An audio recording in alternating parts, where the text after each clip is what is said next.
Yeah, it's okay. You can breathe again. We are live. We're live. Hey, Hey. Hello, everybody. Welcome to a new Threat Researchers Live, and we have a special today. Today we have Mathieu Huisman, co-founder and COO of a company called Cyrex. Hi, Mathieu. How are you doing? hey, Pascal. Hey, Daniel. Doing great. Thank you very Hey. much. Pleasure being here today. Thank you for the opportunity. Very much looking forward to the discussion today. Oh no, thank you for joining us. Of We course. are so happy to have you. We are so excited about this topic because I think everybody in cyber has some interesting gaming.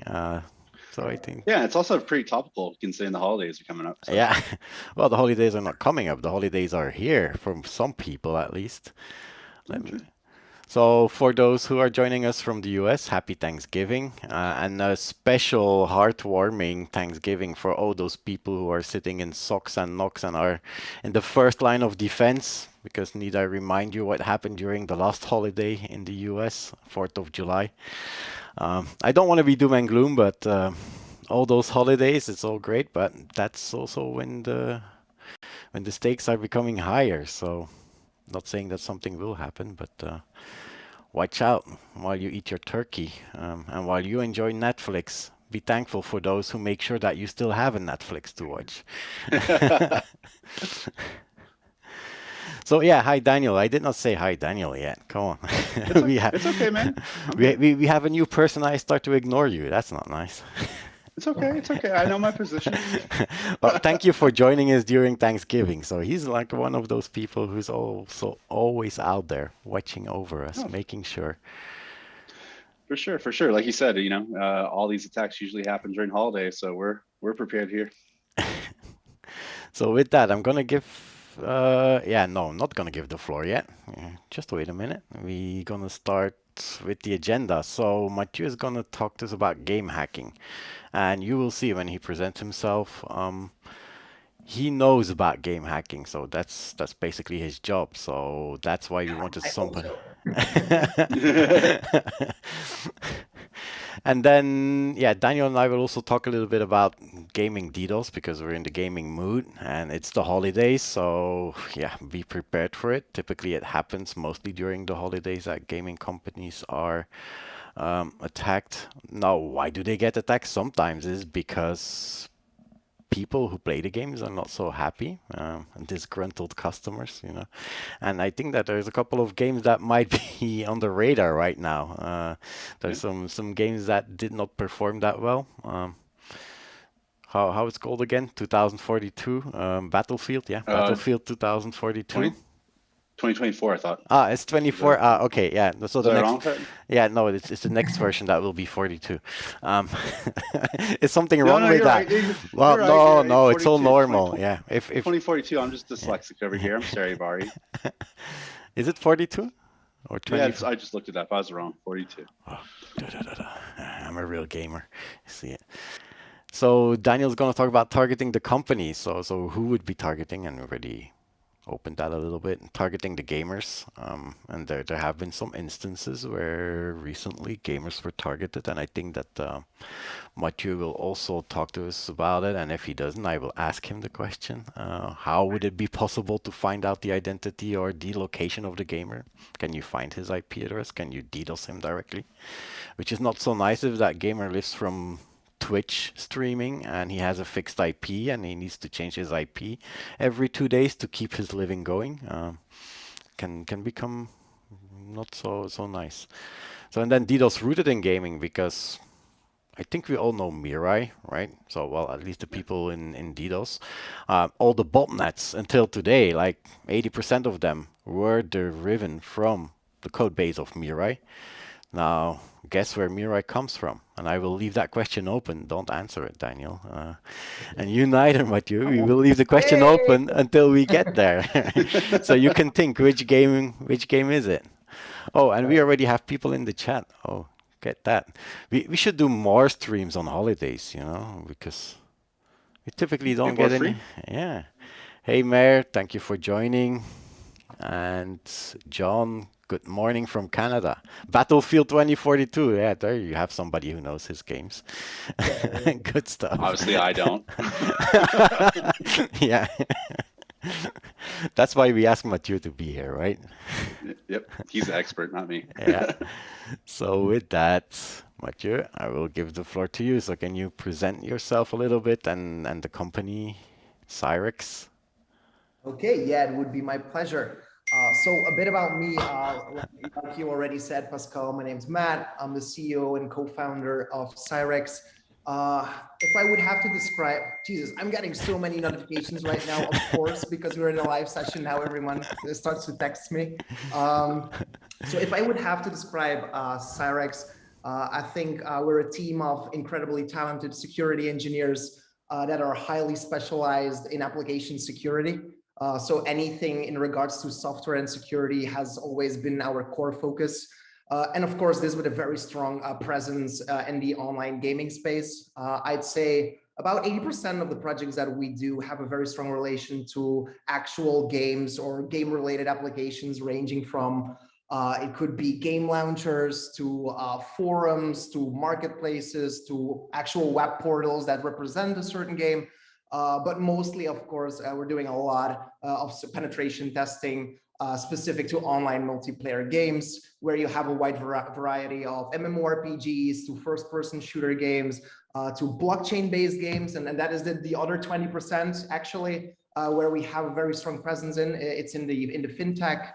With a strong focus on blockchain there, where we're doing a lot of smart contract audits, where we're doing well, decentralized applications, which are in essence very similar to any other enterprise solution. But I think the moral of the story is we're really focused on application security. That's our thing, and we do everything in there. I mean, it ranges from mobile to web platforms, and in mobile we do both iOS, both Android, so APKs and IPA binaries. We do, of course, we do web, and then the PC binaries, which is in gaming is super common. If you think about a PC game that you download from Steam, these are the type of games that we really do. Same thing for console. We support Xbox, we support PlayStation, we support Nintendo Switch. So yeah, I'd say super, super sexy in terms of the projects that we do and the services that we offer there. So I think that that's most about Cyrex itself.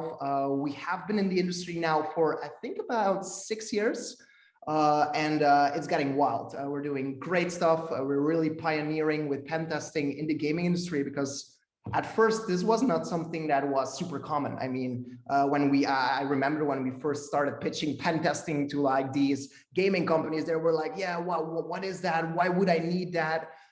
So it's definitely, there wasn't a lot of awareness. Now, I think we're about 3-4 years later, things are definitely starting to change or turn around at a fast pace.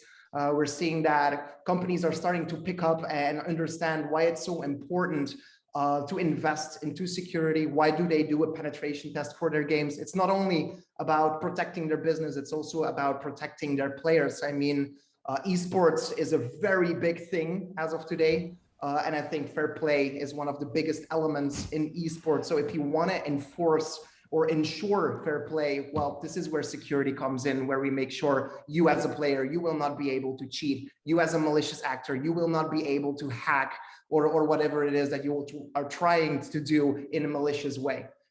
So that's what we're trying to achieve here, create a safe digital haven for the gamers. That's a whole lot. So if I got this right, yeah, go ahead, Daniel. I was just say that's like, I mean, it's really important to make it safe for the gamers, because things have evolved so much over the last decade, from just lolsy fun to like advanced cheating, ranking, and all that other fun stuff. As more money comes into this industry, the bigger the problems. Yeah, I think that will be an interesting discussion, also an interesting place to talk about. It's the anti-cheat, because the cheating software runs on the PC where the person is connecting. So it's not like you can protect it on your server, or you can put something in front of your server and say, okay, I'm gonna block all the cheaters or all the cheating. No, it's something. It sounds a lot like good bots versus bad bots, you know. Yeah, and that's a super good topic that you're raising there. And there's a lot of misconception about anti-cheat versus penetration testing. While with penetration testing, we're really focusing on the server-side security controls. Because from our vision, if you as a gaming publisher, you as a gaming studio, if you want to be in control over your players and everything that is happening within the game, then of course you need to validate everything from the server side, the side that is not accessible by the players. With anti-cheat, everything resides on the client side, and this is where these systems are failing, and they're failing over and over again. It really has become a cat and mouse game where people are reverse engineering those client-side measures. They are bypassing all those client-side checks. And at the end of the day, whenever you bypass a client-side or anti-cheat wrapper, well, you're going to have that playground again where you can start hacking. So if you want to have a safe environment, well, then it's then you'll have to focus on the server side. So a server authoritative system is what you want to have in place. Of course, combining both, that's the ultimate thing. I mean, that it doesn't get any better than that. But I would definitely say that pen testing or server-side security is prime and is definitely preferred over the client-side measures. Going back a little bit on the anti-cheat, because there were some words there that, so first of all, cheats, how would they manifestate? So I know, for example, you can install a piece of software in certain games and then you can see through walls. You have like X-ray vision, you know, and then you can shoot the guy through the wall while the guy doesn't even know that you're there. So that might be a cheat that I know about. And then the second thing that you were talking about was an anti-cheat wrapper. Is that it? Can you? Yeah. Yeah, I'll elaborate on that. So first of all, you were talking about cheats, and these are things that reside on the client side. If we're talking about wall hacks, if we're talking about being able to see people through walls, same thing with aimbots. These are things that are definitely on the client side that improve your aim or that allow you to see things that others normally couldn't be able to see. The thing is, these are definitely client-side things. A lot of it could be resolved with server authoritative systems, but there it gets a lot more complex. If we're talking about aimbots, these are things where you DLL inject into the binary into the game in order to modify your aim. It's very hard to prevent that from the server side. Of course, you could have systems in place that analyze player behavior, that detect certain patterns, that detect anomalies, but these are very highly complex technologies that you need to have. So when we're talking aimbotting, this is a tough thing to counter. Anything else that should be fairly easy to resolve if we're thinking about access controls, permissions, authentication, this and that. All of that can be resolved on the server side. But indeed, when we're talking aimbotting, it's tough. And this is mostly where those anti-cheats are still helping a lot. So that's actually protecting your binaries against reverse engineering and yeah. So they're pretty much protecting against players modifying the binary either on a memory level, on a binary level itself, either through decompilation or hooking or DLL injection. So that this is the kind of prevention that these wrappers are doing. Again, you can always bypass those wrappers. And the reason I'm saying a wrapper is because these anti-cheats, they are, well, wrapped around the game binary. So you can basically take it off, and then you're just going to have the right the raw binary again, and you can start hacking again. Yeah, so those was also the source of problems for Windows 11 when running on the new Intel architecture with their economic cores and their performance cores. Suddenly it started to, some games were crashing without any, or in different parts of the game. So I do remember that was a whole issue with Windows 11. And so if you have a brand new system, yeah, I hope they figured it out. Yeah. No, it's true, and there has been some controversy about the performance issues that these anti-cheat wrappers are generating. Also, that there was, so as of today, most of the anti-cheat wrappers are on the user landscape. So you install the game and it's going to be there, but you also actually have anti-cheat wrappers that are on the kernel level. So you need to actually give permission to those anti-cheat wrappers to operate on the deepest level of your, of your setup. Yeah, so actually you need to give them access to the whole kernel level, and yeah, that's But yeah. So imagine there's a vulnerability in their anti-cheat wrapper that is kind of communicating with the kernel. Well, if you find a vulnerability there and are able to exploit it, well, then it's pretty severe. Yeah. Yeah, that's a good Supply point there. chain. Buzzword bingo, here we Yeah. go. Okay, let's take one. But first, you had some other slides. I saw some cool slides in your presentation, Mathieu. So, can you turn it, or do you want me to turn it? You can ask me to turn it. Go ahead, please. I'm not gonna touch Ah, it because I'm so happy to be able to touch it. Look at that. I'm so jealous. If only I could start my presentations with a slide like that, I would have the attention of people. Yeah, we're super proud of the titles that we're working on as of today. So big shout out to our partners. I wanted to share some of the titles that we work on so that you get the gist of, okay, what do these guys of Cyrex actually do? Like, what type of multiplayer games do they work on when it comes to security? So as you can see here, we have Doom Eternal. I think that's one of the biggest ones that we did, I think last year. I think it was rocking the charts, like the top 5 charts on Xbox as well. So we did a great job there. So Doom Eternal from Bethesda. Then we have Bloodhunt from Sharkmob, which is a Tencent company. Then we also see in the right bottom corner the Scavengers title, which is gonna be Avengers. It looks like Avengers. Yeah, actually, yeah, Scavengers. So no Marvel, but Scavengers from Improbable and Midwinter Entertainment, if I'm not mistaken. So yeah, these are first-person shooter games. Both, well, I think all 3 of them are actually online multiplayer shooter games.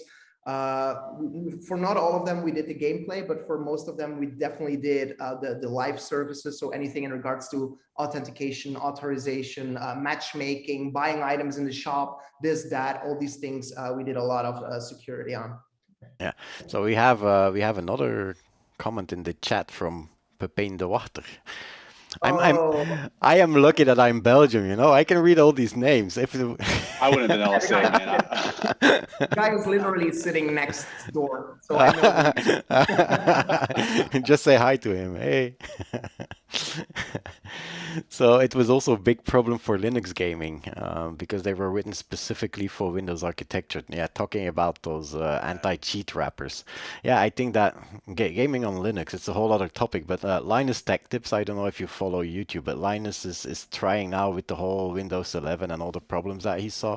He wanted to try to move to Linux, and they have been trying some experiments with gaming on Linux, and yeah. I think especially for people who are new to the platform, because he clearly is new to Linux and Unix, it might be daunting to get started there. So it's actually a very relevant comment that he's posting, because whenever we're trying to hack a game, and let's say it's a mobile game, well, then we're definitely going to go for the iOS version and not necessarily the Android one, since iOS has, in most cases, a lot less support and it's not as advanced when it comes to anti-cheat, while the APKs have a lot more detection mechanisms and stuff. I would have thought the opposit. That is an interesting that's an interesting point that I make. So iOS applications have a lot less sophistication and anti-hacking compared to the Android. And is that because they are running on a supposedly safer platform?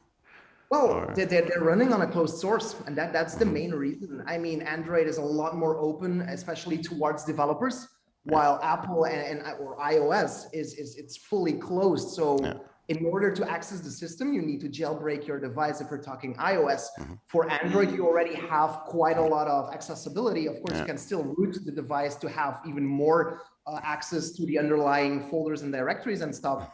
But I think that is a big misconception whenever we are doing mobile games, and those mobile developers are like, yeah, okay, it's in the App Store, and then it's going to run on your iOS device, and you cannot touch it because you would already need to jailbreak it, as if it's impossible, right? But no, definitely, and we see a huge difference in terms of quality there, and that also applies, at least from our perspective, for any enterprise solution. Yeah, that's interesting that the security problem shifts actually from the vendor to the application provider, which is a good point for Apple on one side. Being closed source, it's a bad point, yeah. But hey, we're not going to solve that problem here, not with Apple. I don't think we're ever going to solve that problem. But No, That was very interesting. So I want to go on to the next slide. Oh yeah, these. Yeah, even more juicy titles, right? Uh, We're seeing Blanco's Block Party from the guys from Mythical Games, amazing company. They integrate a blockchain within their game. So we're really on the right track when we're choosing the industries that we want to focus on. I mean, we started with gaming, then the other part was blockchain and fintech, and now we're seeing both of those industries coming together in terms of technology. So this is kind of a win-win for us, where we are able to do pretty much a full scope penetration test covering the live services, which imply API and sockets, where we do the gameplay, which imply TCP, UDP, and where we can do smart contract audits, where we can validate whether they implemented the blockchain technology right, and this and that. So super cool title. And very So how do happy. they use the blockchain for what? What is the application Yeah. of? Right. So Blanco's Block Party is a game where you can actually sell your own playable characters. So you can have a character, you can play with it, you can level it, but you can also actually sell it using crypto. We call them NFTs. And those NFTs you can sell to other players. So let's say you have a maxed account or a super cool skin on that character, and you can just sell it to other players. So super cool. Yeah, That's interesting. I didn't know that. well, Yeah. So I do remember a couple of years ago, I wrote a blog about DDoS as a service company, and they were selling CSGO skins or taking CSGO skins as payment. It's because some of those skins can easily go hundreds and thousands of dollars. It's like crazy. It's yeah, and the same now goes with NFTs, whether they're good or not. Daniel and I already discussed that on Tuesday. It's like that's like another one of those things that's coming on. So yeah, you were saying so they also trade in NFTs. yeah, exactly. So you can just trade your character to other players, receive crypto for it. So in terms of the valuation model of gaming, I mean, this is changing drastically, and that's why there's such a hype around it. Because a lot of publishers and studios, they're seeing, okay, there's a different way of generating revenue from our games. And again, like you said, whether you like it or not, that is a fully different debate. Right. Which I'm not going to touch. Yeah. Well, I mean, it makes sense. I mean, I forget what game it was. It was called Second Life or something like that, where you're able to actually produce things and sell them in a virtual environment. So, I mean, that was a long time ago, though. So, I mean, it definitely is coming, and it makes a lot of sense. I mean, why not? If you're spending that much time on games and you're making these things, why not make it a career or at least somewhat of a side hustle there? I mean, you got tons of kids that want these skins, and Exactly. I probably would want them too. The next Second Life is called Metaverse.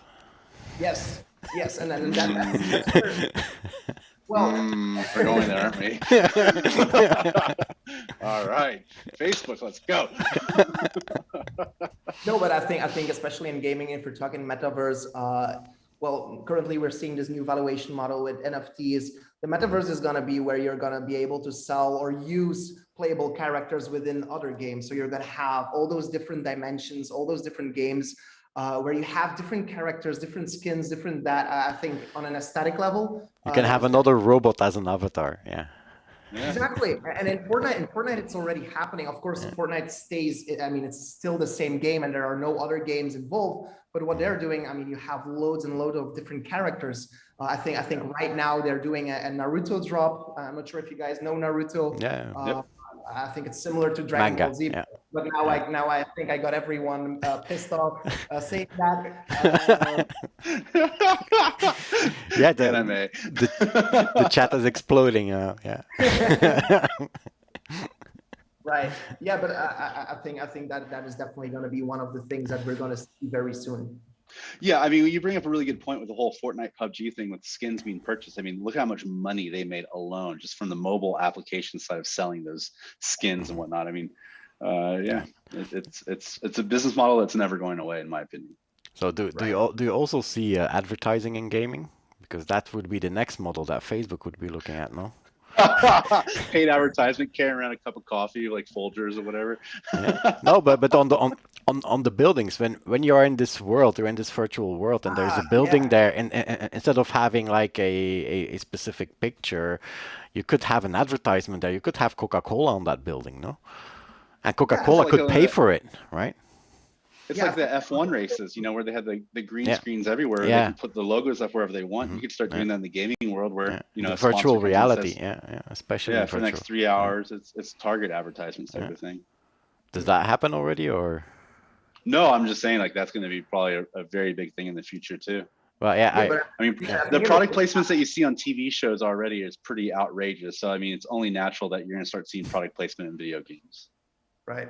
at least in Yeah, my opinion. it already happened, and I'm not sure if it was Pokemon Go, but where you had your mobile device, right, and you were looking, well, whatever direction you were looking at, either a building, and as a company you could buy a spot on the. I'm not sure if it was that game, but it definitely already exists where you as a company would buy a virtual spot depending, I mean, on the address, where you would say like, hey, this is our company, we want to advertise it as such.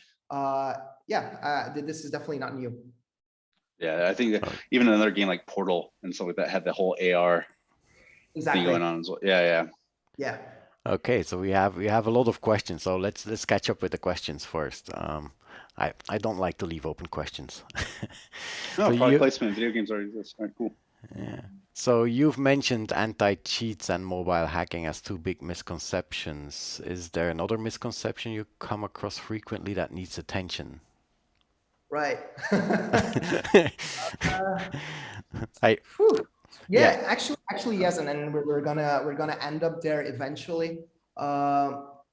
I think we need to discuss the architectures of games first before I can Yeah. really go there. Yeah. But in a nutshell, in a game you have live services and gameplay services. These are server-side systems that are in place, and there's a misconception about, well, live services. It is easier to hack because of the technology used, while a gameplay service uses TCP streams, UDP streams. It's a lot more complex.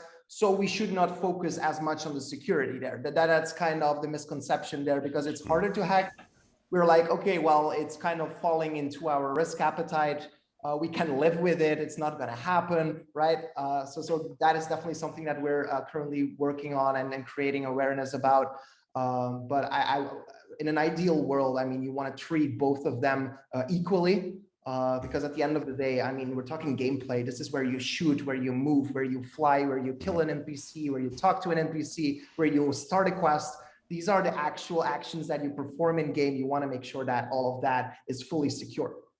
Yeah. Yeah, we will come back to that. I saw that you have a couple of slides on the game architecture, so we will have a lot of questions there because we are networking guys, so expect it. So John, as a leader of indie game development studio, when do you believe it's time to hire a security company such as Cyrex to help with game security? That's a good question. So when should you start? Yeah. Right. Yeah, I think based on experience, what we've seen is we mostly come in at the end of the software development lifecycle, meaning your game is no longer heavily subject to change, which makes sense because you don't want to conduct a penetration test, and after 2 months, your game has totally changed in terms of features, functionalities, and mechanisms. So from that perspective, I think it makes sense that we come in once your game is actually ready. Now, there are a lot of games that continue to grow. I mean, if we're thinking about MMORPGs or like, let's take Fortnite as an example. I mean, every season they have new updates, new this, new that. So this is where we're mostly very much involved into on a sprint/release basis. So every time the team has a new release, they're like, hey guys, can you please make sure everything is secure? Can you conduct a penetration test before we're actually gonna push that into production? But I think it kind of depends as well on the size of your company, on the maturity of your company. But moral of the story, mostly at the end of your software development lifecycle. Once you feel like, okay, this is we are at least at our MVP when we're talking product. And this is what we want to start publishing and go live with in terms of public beta. Yeah, I think in terms of red teaming, you come in at the end.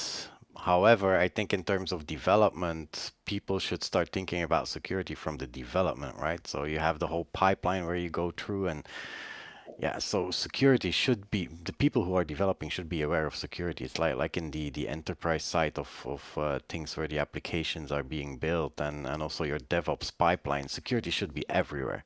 And then you have that whole movement of shifting left, going more into the source code and starting to think about security there. So I think that if as early as possible, I would say, start to think about Yes. security. In an ideal world, I mean, you want to have security by design. You want to have it incorporated in your software development lifecycle. I No, fully agree there. But not everyone has those resources. So either you could say like, okay, we want to build this thing. We want to, we are very mature and professional about security. We do consider this a super important thing. So we want to rely on an advisor, on a consultant that is going to help us bootstrap this architecture so that we are going to make the right decisions from the start so that we don't necessarily have to change the entire data model as an example because of bad decisions from yeah, I think I definitely agree there as well. yeah. So, well, I mean, we don't already have a huge amount of advertisements in games. Ah, yeah, we were talking about that.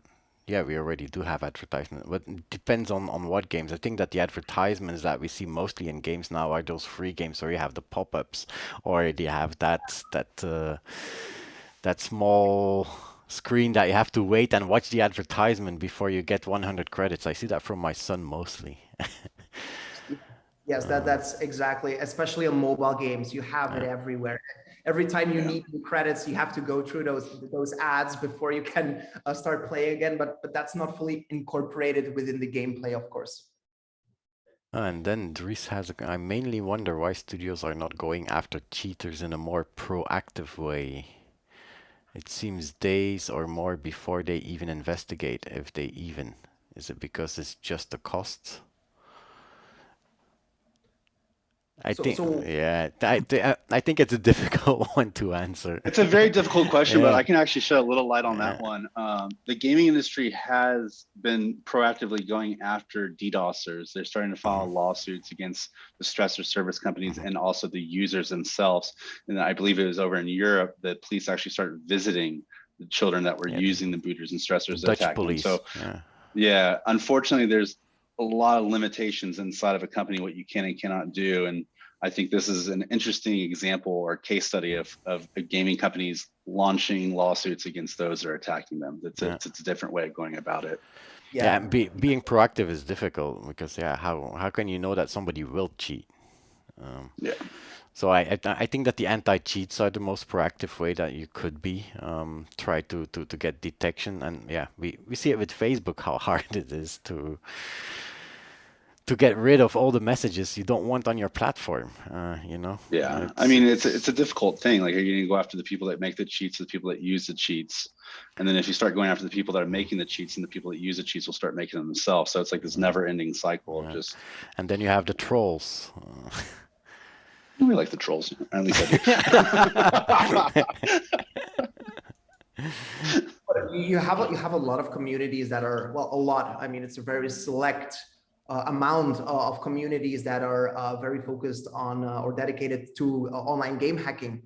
So these would be the places where you could look for like what's happening, what's happening with our game, what are they doing, what are they trying to do, what are they discussing, are there any tools available already? Did they find any exploits? So that could be it's a semi-proactive way because you could spot things that they are trying to do before they are actually exploiting it yet.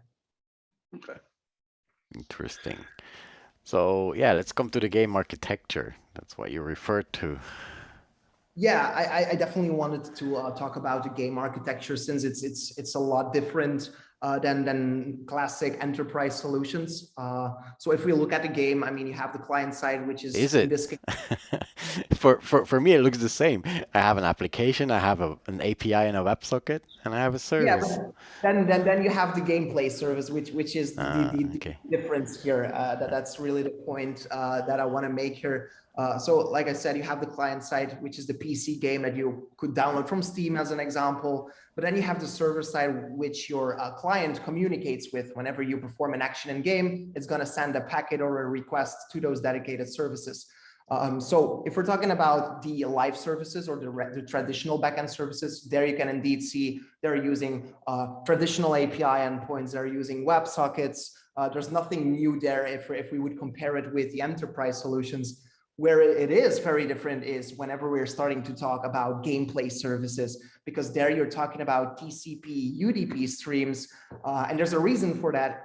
It's because of performance. You cannot have your gameplay on an API or on a WebSocket. It would simply be too slow because of many reasons. It could be the overhead in terms of headers, the payload's too big, the packets are too big as well. So you have that. And this is where we at Cyrex focused heavily on with one of our proprietary tools, because there's no tool on the market that is going to support those TCP UDP streams. You simply cannot intercept that type of traffic if you want to start conducting a penetration test.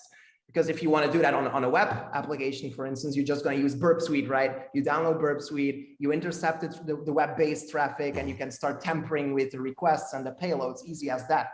But for TCP, UDP streams, well, it's a whole different story. I mean, you have different handshakes, different packets. The way packets are crafted are so more complex. I mean, you're dealing with encryption, you're dealing with serialization.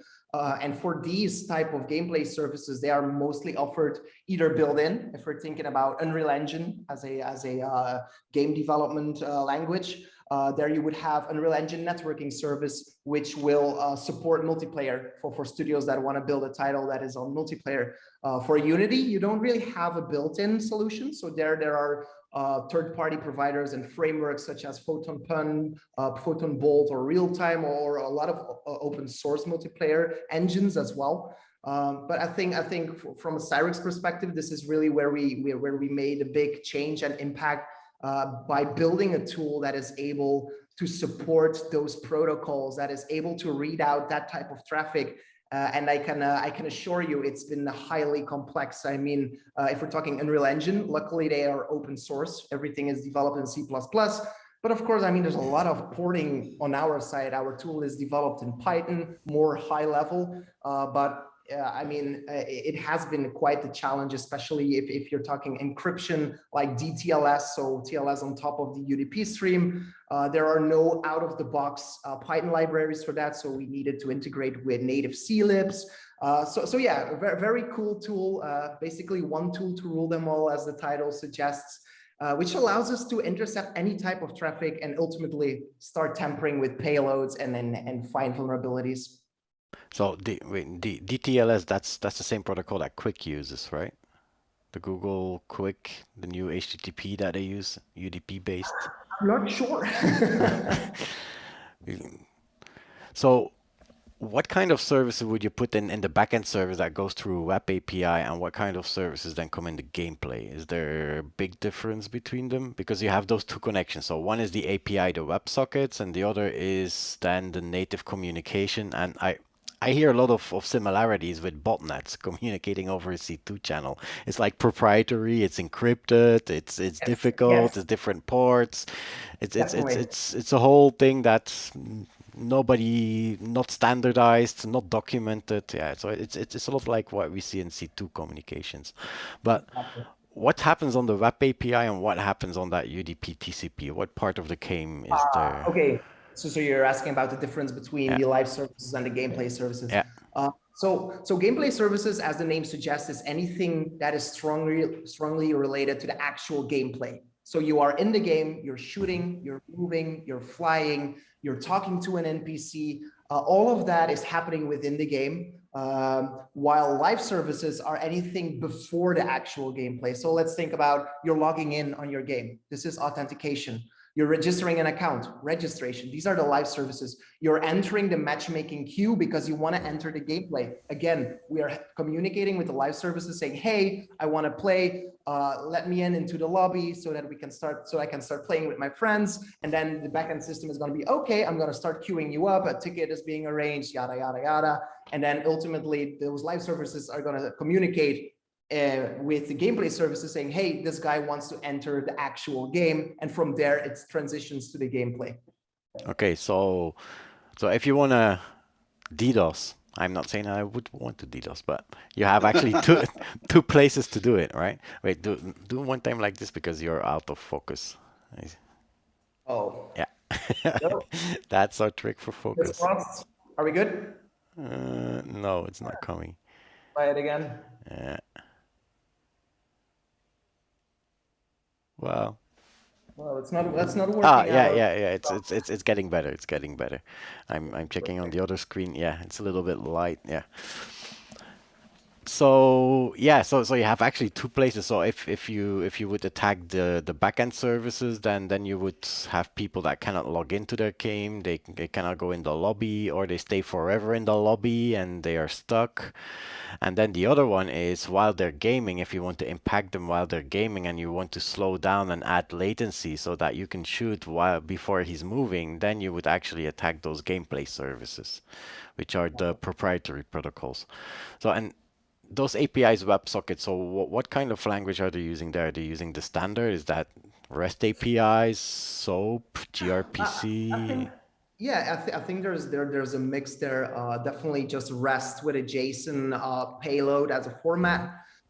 Definitely gRPC as well, using protocol buffers as a format there, because it's a lot cleaner, it's a lot more minified, so it's faster ultimately performance-wise. Yeah. You also have GraphQL. What we're definitely seeing is like the protocol buffers. They're definitely increasing in popularity. In addition with HTTP2.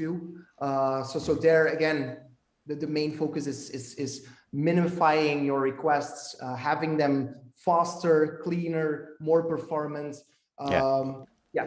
Yeah. Like most of the web services and web applications. So it's the same what we see used and what is happening in microservices and communication Yes. between different microservices. Yeah. Um, Let me see. I have a lot of questions for you actually. I just need to find the right one. Let me go to the chat first. Is there anything new? Oh yeah, no, it was about the cheaters. So if you have any question and people out there, feel free. If you have any comment, feel also free. Oh yeah, that's one question that I always been thinking about is like whenever you talk or you listen to those esports gamers, they always talk about their 144 megahertz and even more refresh rate monitors to minimize latency. They have mouses with high-speed cables, if that even exists, and maybe an optical cable, high DPI, special mouse pads. And then they play online games, but when you play online, wouldn't be the communication to that backend gameplay service, wouldn't that be actually the problem? Because when I shoot a guy, that guy sees me targeting him, he sees that 1 second later, and then he moves. It's 1 second later on my screen. Do you know how they solve that?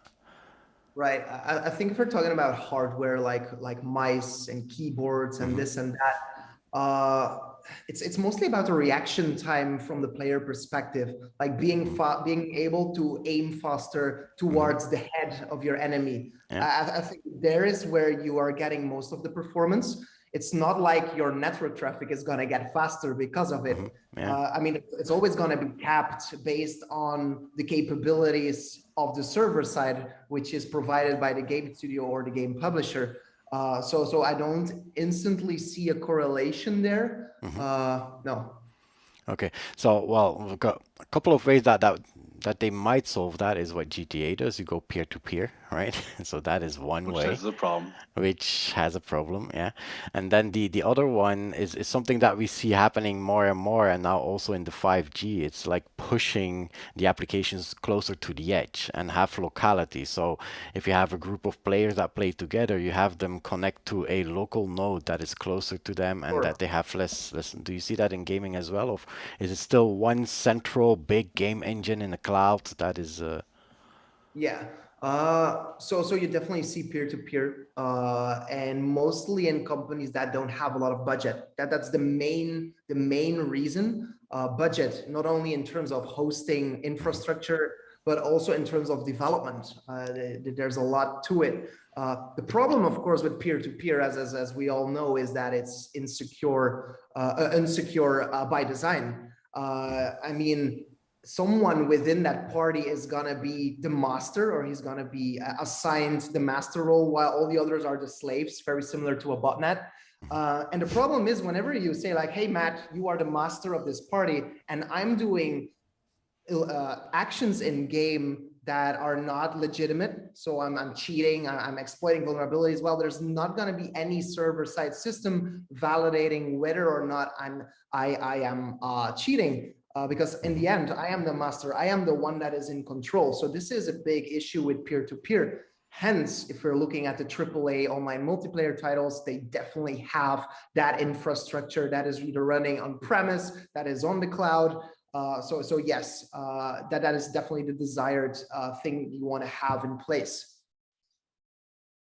And in terms of threats and attacks, like we typically, when we think about web application, we would think SQL injection. Or do you see the same problems in those games, or is that a totally different architecture? It does not apply. Yes, definitely. Again, the live services are very similar to the enterprise setup. So there you also have access controls for secure SQL injections, local file inclusions, cross-site scripting attacks, yada, yada, yada.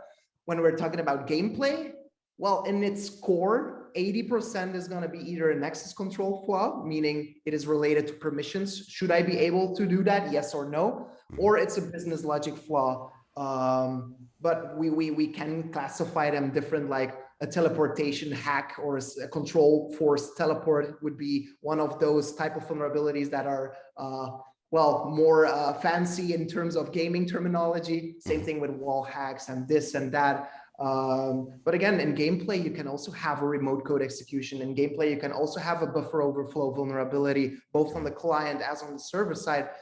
So in its core, you're gonna definitely encounter the same type of vulnerabilities, either in gameplay or both in gameplay and in the live services. So yes, a lot of overlap there. So yeah, you have private information in those servers. Of course, you could extract all that private information, which can be a major leak, impact on your reputation. But do you have any examples of what somebody could do in gameplay? And I'm thinking maybe not commercial games, because yeah, you have the multiplayer shooters, you can watch through wall. But thinking about gaming embedding, like you have card games, any flaws that you encountered there that you said, oh, through pen testing, those are things that might happen to people if they.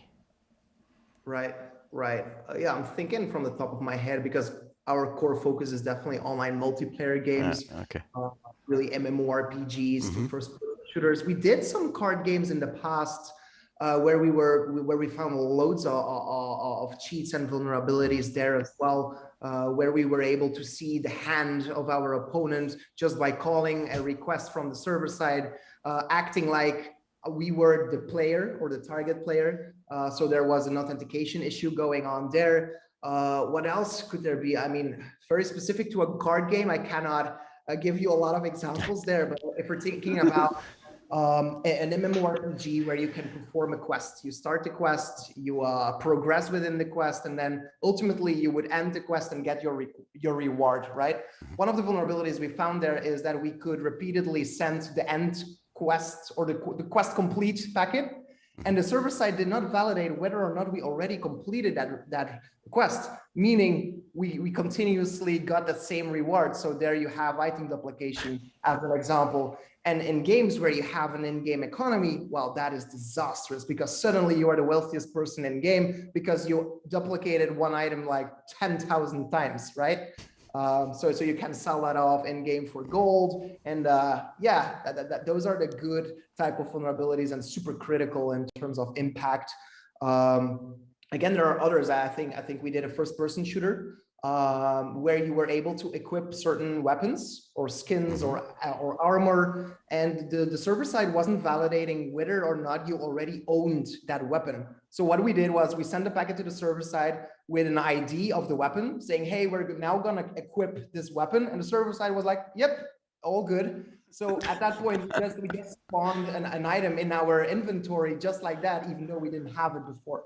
So these are the type of vulnerabilities that we look for. Yeah. Same thing with remote code executions. Those are definitely the more critical ones, where we either impact the client side or other players, where we are able to execute system level commands. Like, as a stupid example, I would be able to open your calculator on your Windows operating system through the game because you clicked on a link.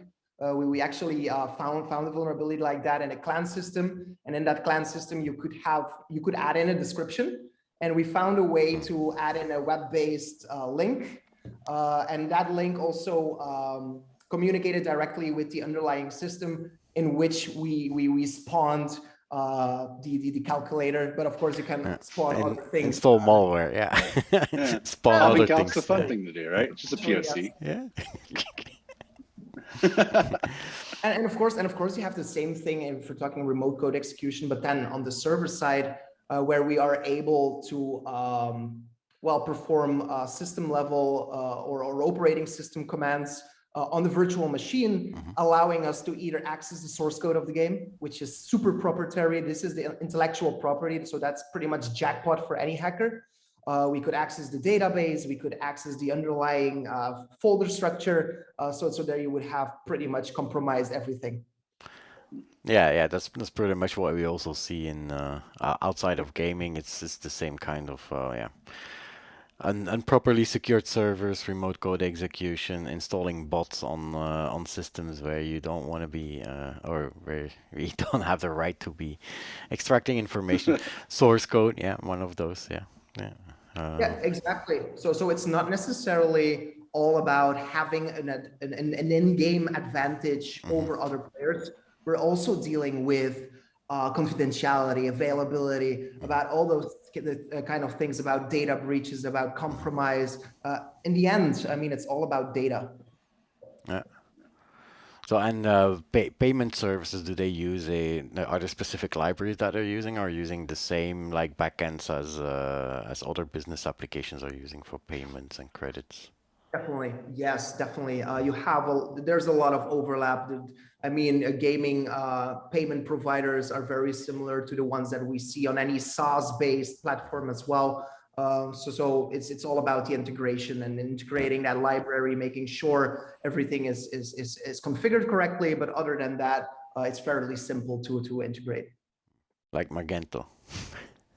That's a very different. or Magenta. Was it Magenta or Magento? It's Magento, yeah. Of the web shop, yeah. That had a few issues. And software updates and vulnerabilities probably also an issue for those gaming servers. Do you see that? And are they up to date with their operating systems where they run, or do you say it's not important? Because you were talking about remote command execution, so probably vulnerabilities in databases and so on, they also need to track it just like any other server. Yes, of course, when I'm talking about an RCE, it's really, I mean, our injection points, everything starts from the game itself. So then we pivot and access the virtual machines where the actual server-side code is running. So we're not directly targeting the virtual machines or the network infrastructure. Of course, this will definitely be part of our test where we're checking like, okay, what type of infrastructure do they have? Do they have any open ports? What type of services are running on that operating system? So yes, to answer your question, these are things that we're definitely going to check in terms of versioning, and it's going to be an issue for everyone. They need to maintain and be up to date with everything that they have. Now, the good thing is a lot of the infrastructure is on AWS, so a lot of it is maintained automatically. So you don't have a lot of headache there.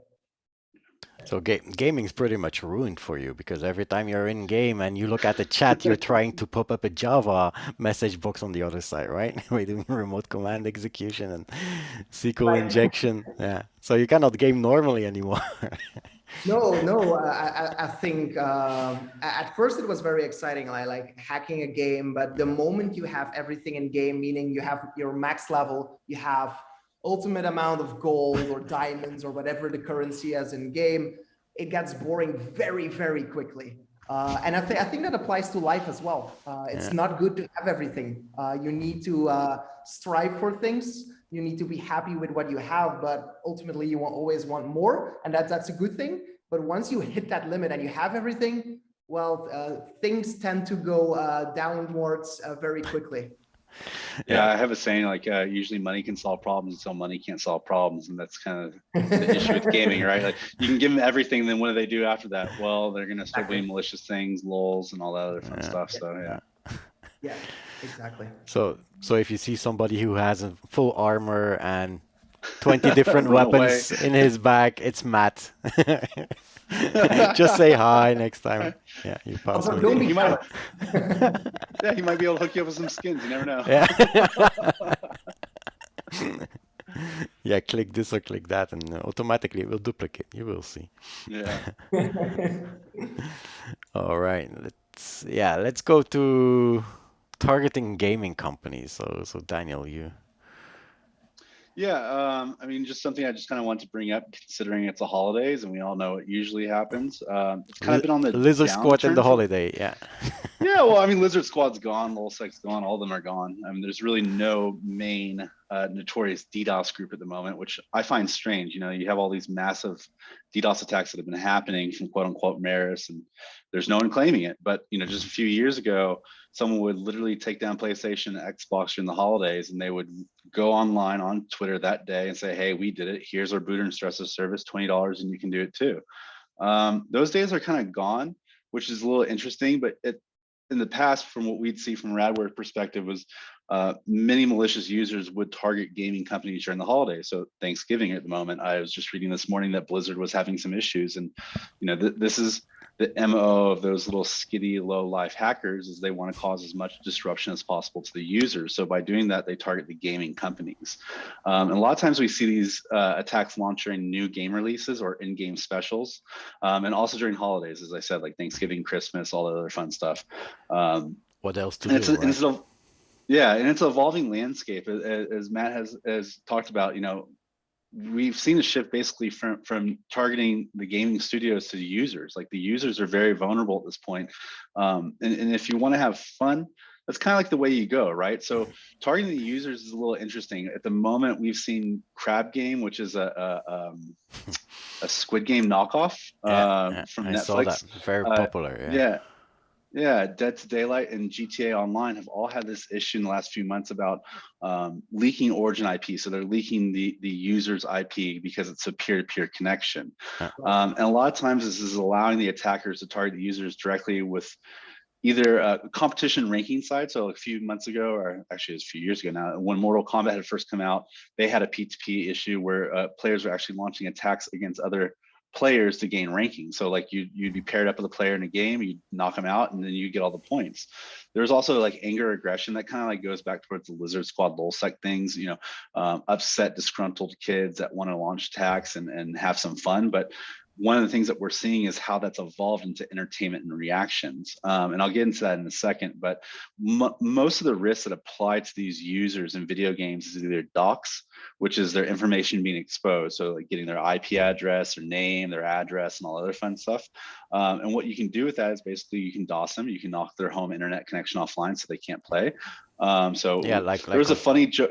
Oh, yeah, I was gonna say there was a funny joke back in the day because it was go outside and play. It was an anonymous operation where anons would launch attacks against PlayStation, Xbox to force kids to go outside and play. I think if you did that today, they wouldn't even know what to do to go outside. You know, at one point in time it was funny, but I think all the kids play video games now. So I saw what happened when Roblox was down for 3 days and my son was walking around really difficult. He didn't go outside, by the way. Yeah, I know. I mean, at one point it was funny. Like you could take a network offline. People would go outside and play like football and baseball and soccer and things like that. I don't think these kids know it. Like I make a joke that I carry around a tennis ball, just throw at these Gen Zers to see if they can catch it, and A, catch it, and B, throw it back. You know, that's a whole different issue. And so the third issue that's a risk to the users is swatting. It's something that's happened to me. It's something that's happened to a lot of players out there. When your information is exposed, some malicious user decides that they want to send the police department to their house. So they usually do this by calling the police. They have a soundboard, they play guns and all this other stuff. The last time the cops came to my place on a swatting, they said I was holding someone hostage, so they had to go open all my closets and all my door while I stood outside. And it's disrupting. I mean, nothing bad happened to me. I don't go to jail, no charges or anything, but you know, it's embarrassing when your neighbors watch you come out of your house and all the cops go in expecting that you're like this huge criminal, and you just kind of sitting there waving like, "Hey, John, it's okay, don't worry. Just some kid online got to me." And that brings up fear to people around you. Like if it happened once, it can happen again. Swatting is a very, very serious thing. It's happened to me 3 times, and I think it's a very, very risky and scary thing. As we've seen in the news, also people die, dogs get shot, all kinds of horrible things happen. So when this information is leaked out about users, there can be serious consequences. Now to the entertainment and reactions slide, the next one, Pascal. Yeah. This is what I find very interesting. It's been very popular with the GTA online attacks. There's a user on TikTok, because I guess we all use TikTok now. I always said that nothing good will ever come from TikTok. You see, I'm right. Yeah, and it's kind of funny. Like this specific person doesn't get a lot of views, although it's what I think is going to become a bigger issue in the gaming industry. So DDoS for entertainment. Before it was kind of funny when you took off PlayStation and Xbox, and everybody said on Twitter and Facebook like, "Oh my gosh, it's offline," and there's this huge drama. Everybody was involved in it. Now it's a little bit more specific. So they're gathering user ID and IP to target streamers directly. And when I say streamers, I mean people that are on like Twitch and all those other platforms. And they're recording the reaction. So they're sitting there launching DDoS attacks against them, swatting them, and they're actually recording this happening and putting it up on their platform as a form of entertainment. And while you think like who would watch that? I've watched all the videos, so there's people out there that will watch it. It is somewhat entertaining to watch someone who's so invested in a game get kicked off. And I understand that there's career and money and its livelihoods behind it, but at the same time, the reaction is funny. I mean, there's no way around it. So this is why this is going to be. You can already see it when they lose, when they're angry, and the keyboard like right, knocking like, down monitors. Yeah, what I find funny is like before this, there was kill the streamer, where like you intentionally find the streamer in game and you kill them to watch their reaction. Right. Now you're booting them offline and you're recording the reaction. So it's almost like these threat actors are going down the ladder. They're not trying to perfect it. They're just going lower and lower and lower and dirtier and dirtier and dirtier, in my opinion. Yeah. Low blows. So yeah. Definitely an interesting one. Go ahead. No, I was just saying it's definitely interesting that people are doing this whole DDoSing gamers and then broadcasting the stream of the reactions. It's gonna go downhill from here. Yeah, the next slide is more for my son. He was asking me, so I had to research. I thought, just add it here. But it's not all DDoS, by the way. So this was Roblox. I don't know, people who have kids probably remember, or people who play themselves Roblox, because we don't know. We can have a young audition people in the audience as well. But Roblox was out for 3 days. 3 days in a row, which is a long time, especially for a game. I know my son, he comes home, the first thing he does, takes his iPad, plays Roblox, moves to his computer, plays Roblox, goes to bed, plays Roblox, wakes up, comes to my bed, plays Roblox. It's like, come on. But that was offline for 3 days, so he, it was impacting, and it was not because of an attack or a DDoS. It was just actually the infrastructure. So they, because of scaling, Roblox pretty successful, but because of scaling, they hit a bug, and that bug was apparently much more difficult to solve than it was. Of course, there were lots of rumors going around. Oh, Roblox is being DDoS. The other rumor was Roblox is doing a exit scam. They're running away with all our Robuxes. I was also scared because I also invested a lot of Robuxes. I'm sorry. And the version of my the version of my son was no. They're working on voice chat. They are working on an improvement, which is voice chat. So he was pretty disappointed when it came back online and there was no voice chat. But it just shows scaling can be a problem, and it's not always DDoS attacks, and we know that from clouds, production clouds as well. So Amazon sometimes goes offline, Facebook can go offline, everything can go offline. It's something that we need to take into account in the world that we live in. More and more we put our applications up there, but sometimes it's not foolproof, and it's not always an attack. So coming back to my question from the beginning, Mirai, So this is the article. It's Wired. Wired always have those big nice headlines. But how a dorm room Minecraft scam brought down the internet. Actually, it's just talking about the DDoS attack on Dyn that was Yeah. impacting Netflix and Amazon and a lot of other services. PlayStation. Yeah. PlayStation, yeah, among others. So and that was done with a botnet called Mirai. And that botnet Mirai, so I dive I dove very deep in my history. This slide is actually from 2016, so I had to go very far back in history. But that's a slide that I made back in 2016 when when Mirai came up, was actually to track who was behind that whole Mirai thing, and that's actually based on an article also from What's up, Krebs. CJ? I just want to say hi. So, so Krebs had done that whole investigation because he was one of the victims of Mirai as well. So and Mirai. So first it was Krebs on security. It was OVH that got attacked. Then the source code was published, and then Dyn got attacked. So, but in between, the source code was published on hack forums by an actor going by the name Anna Senpai. So he called himself Anna Senpai. And he called the botnet Mirai, so it's all in the manga sphere, I suppose. But Krebs went deeper and went after who it was, and he had the suspicion that it was Paros Jao, who is known as Dread is Cool, and also Joshua White, known as Lightspeed at that time, and they both had a DDoS solution. And that DDoS was a specific DDoS solution for gaming, for Minecraft game servers, because Minecraft is also multi-million business. You can have your own Minecraft servers there. You can customize those servers with specific modules. People can connect to it and can pay for connecting to your server. So they have DDoS solutions specifically developed for Minecraft servers, but they had competitors like ProxyPipe and DataWagon.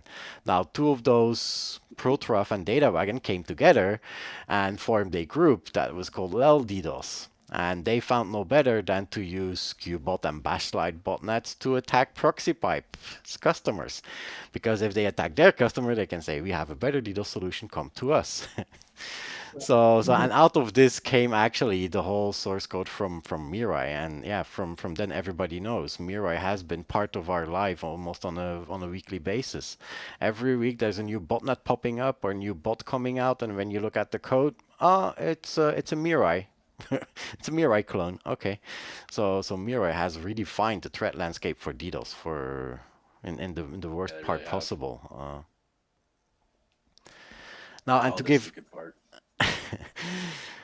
that is the only time that I got to use ever in my life such a cool slide, with Grand Theft Auto San Andreas. And that was about Gen X, and Gen X, cool name as well. How we found that name was actually cool to call it Gen X, but that's also an old slide actually. But that was a botnet, so closely after the whole Mirai thing, we went hunting very closely botnets, and it was still easier then to get to the guys who were behind the botnets because they didn't have that many OPSEC yet, and they didn't know how to hide their command and control servers except with some obfuscation that was using ROT13 or something very Yeah. easy, or using the Mirai encryption, which was broken in a couple of seconds. So, but that was the case with Gen X. So what we well, it's actually 2018, so it's already a little bit later. So it's not that Okay. old. I feel it's old. It's like, yeah, it's only 3 years ago. Oh yeah, a little bit more, almost 4 years. So we found this binary, and the binary was called Jennifer ARM and Jennifer x86. So that's the binary typically that gets installed on the modem. They use central scanning, they use central exploits. We see many of those exploits that are remote command execution, so the same that you were talking about, Matt. But then Right. specifically for modems, Netgear modems, MikroTik modems, other kinds of modems, IP cameras that can easily be attacked through remote command execution, and then they download the binary, they execute it. They never really install it. They just download, execute, and then delete the file. But the bot is running, and then goes to the command and control server. And once he's connected to the command and control server, he gets commands and he can do whatever is in his payload to do as malicious commands.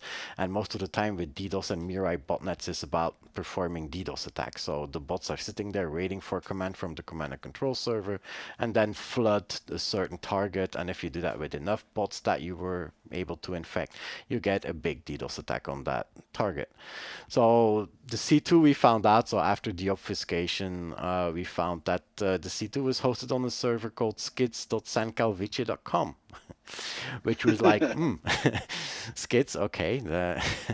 But sancalvice.com, okay. So we go look at that server, and what we see on that server is like, okay, so Sancalvice is a group that runs a service, and their service is GTA San Andreas servers.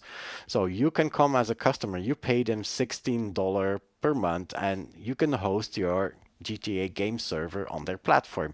You can modify it and then you can rent it out to players and get more money. So that was their business. They also have TeamSpeak servers, so you can have the voice communication going for the players.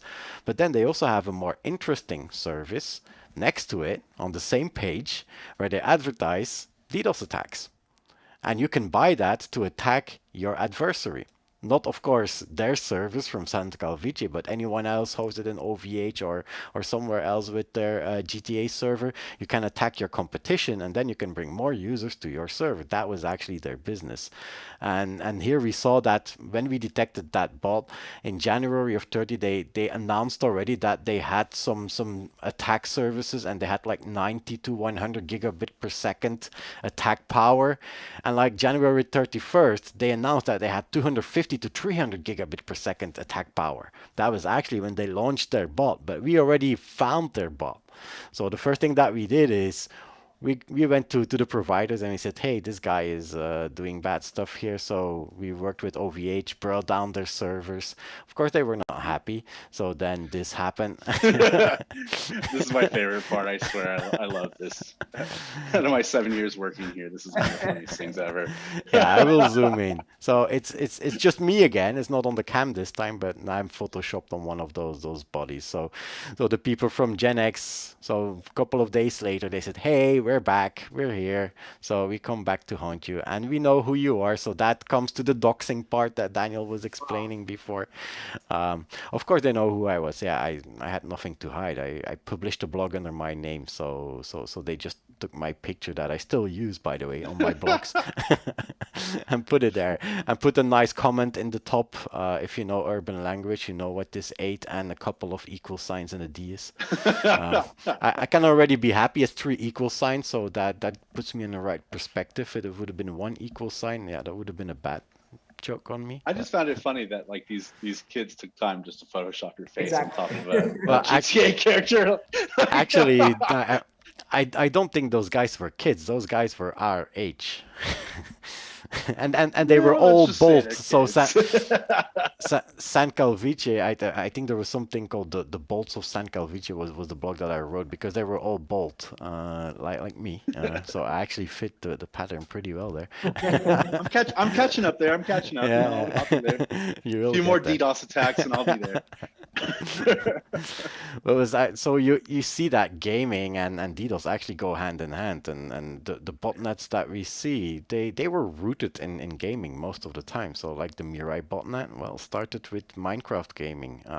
These Gen X people, well, yeah, they also had their gaming in their business, and you see that happen a lot. And we always talk about those big attacks, and people ask us about how many big attacks did you see, and sometimes they say, well, we don't see that many. It's not like a company gets 24/7 attacked by big attacks, but we always say that companies see that underflow of attacks, like thousands of attacks per month. And people find it hard to believe. I can tell you, those smaller botnets, they are out there and they're performing attacks. And Daniel will confirm that we're working on a project, and we actually have to write it up and write a report about it, where we were tracking one of those smaller actors who built a small botnet. We believe it was not that big, it was pretty small, but he was performing thousands of attacks per day. So every minute almost there was a new signal that went out to. And how do we know that? Yeah, because we wrote a program that tied into the command and control server and was listening to the commands that he was sending. So he would send us a command and we would register it. Oh, he's now going to attack this target for that long with that attack. So we tracked him for almost 6 months. And he was not too big, so we let him play, and we were just curious to know what is happening right there. Because, yeah, if it would be a big guy, we would have to stop him immediately because he can do damage. But this was fairly small, the attacks that he was doing. But the interesting part was all those thousands and thousands of attacks per day. So it's like the small underbelly traffic that we never really see. Those attacks are always there. And Daniel already said it. You have from one part, you have the gamers leveraging those attacks, mostly connected to DDoS as a service and portals. So they can easily go out and rent a DDoS attack so take a subscription for $5. They don't need 200 gigabit per second. If they have 10 gigabit, that's more than enough to bring down any Twitcher out there. So they just take as small as possible subscription. They use that, and yeah, if they paid for a month, they need to use it. So they're gonna do their best to use it to the most possible attacks. So whenever they find an IP address, they will use that. I mean, they will perform attacks. So we see continuously those attacks going on. So it might seem like strange that there's continuous DDoS attack activity, but there is. It's not only the big attacks, but a lot of smaller ones. And yeah, we already see it ramping up. So we have gotten Well, a I mean, lot. you don't need this massive botnet to take off a home connection. I mean, you need a massive botnet to take off Xbox and PlayStation. But if your goal is just to boot a kid during a game for just a few seconds, then it's not a problem. Yeah, a single server actually is enough. If you just put a server somewhere, you rent a server and you just run one script, there's enough script out there that are using anonymous proxies and make HTTP connections or connect to the application. Just run that script through a couple of proxies. It's hard to find you. You didn't buy anything. It's for free. The only thing that you need to buy is a server, is a host server, and even the provider cannot see anything because you're making HTTP connections to all different SOCKS proxies around the world. There's nothing illegal about that. It's not like you're scanning or doing anything. If you start scanning the internet, yeah, they will say, "Hey, man, you're scanning the internet. What are you doing here?" So then you need to explain. But if you just use a couple of proxies and you do HTTP connections, well, hey, I bought a server. I need to be able to do my work, right? I do HTTP calls, and then through SOCKS you just attack somebody, and he can. They come from different places, difficult to stop. So yeah, it's so unsophisticated and so easy to do that. It's almost So that's what makes it so scary. Anyway, happy Thanksgiving. Yeah, gaming is definitely rooted, or hacking is definitely rooted in gaming, just since the very beginning with like RAM scraping and everything. It was the core, and it will be the core going in the forward, right? Yeah, we see it more often that gaming comes back with whatever of the attacks that we are looking at. There's always something gaming related to it. Yeah. So with that, yeah, we're 1 hour 20. Yeah. So we're always around the same amount of time. So Matt, thank you very much for joining us. It was very interesting. I liked it a lot. I'm sure we're gonna talk more, and maybe in the future we can do another round. Exactly. Yeah, I think there's a lot to discover still. So I'd be very happy to jump on another session. Yeah, absolutely. In the future. It'd be great to have you. Yeah, awesome. Really great. And then for the people, I put the YouTube link there, but search on YouTube, and also I will put the link in the references. The Art of Online Game Hacking, where Matt also goes through the different, so a little bit less chatty than we were and less interrupted. He was alone doing his thing, could concentrate. Now we were just interrupting him whenever he said something interesting. But you can see his video. It's really great. And also follow the company Cyrex. They do some interesting stuff. I've read some blogs from you guys. Some really nice, interesting things out there, especially security and gaming. Yeah, it goes hand in hand. We can learn. Well, and we can learn a lot from the security market and vice versa, I think. So keep up the good work. Keep our game safe, so that we still have a game to come back to. And when I log on to my GTA tomorrow, I will still have all my credits and my apartments. That's all thanks to you. So keep on doing the good stuff, man. Thank you very much, Daniel. my partner in crime. So Matt, you want to say anything to our people? Yeah, before we go. No, all I want to say is it's been a pleasure being here. We're definitely looking forward to hack and secure more games in the future. So watch this space. Awesome. Awesome. Thank you very much, everybody. Bye bye. Thank you, gentlemen. Bye-bye.